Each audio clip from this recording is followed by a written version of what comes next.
Emmanuel Macron semblait y tenir, si est-il désormais acté.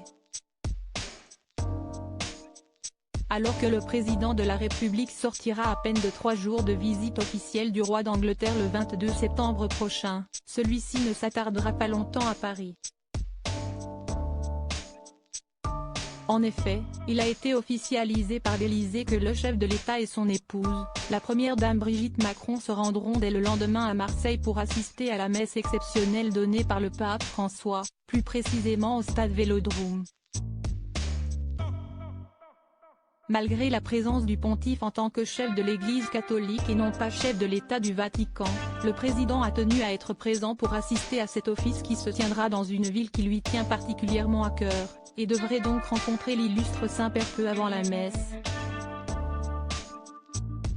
Durant cette rencontre, les deux hommes, qui se sont déjà rencontrés par le passé, devraient discuter de thèmes communs chers à leur cause, comme l'immigration, la solidarité et la paix.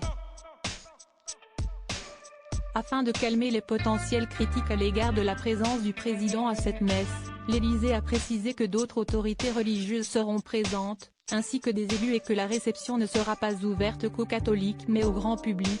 Il n'y a rien de surprenant à ce que le président y participe, ont ajouté les équipes de communication, qui ont également précisé qu'Emmanuel Macron ne prendra pas part au moment liturgique et ne communiera pas.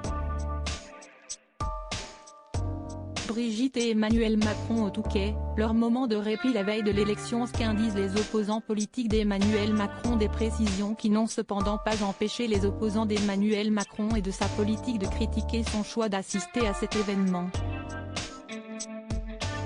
Plusieurs élus et membres du parti La France Insoumise ont ainsi reproché au président de pratiquer une forme de deux poids, deux mesures en assistant à cette messe catholique. Si est-il un vrai problème? On ne peut pas crier laïcité sur tous les tons, nous imposer 15 jours de débat pour des abayas à l'école, et dans le même temps, fouler aux pieds les principes fondateurs de la laïcité inscrits dans la loi de 1905, a critiqué notamment le député La France Insoumise Bastien Lachaud.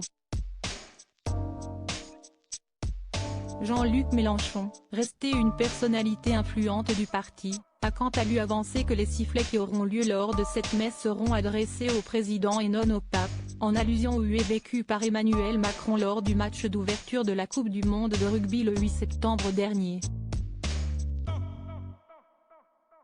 Crédit photo, Elliott Blondet-Poul.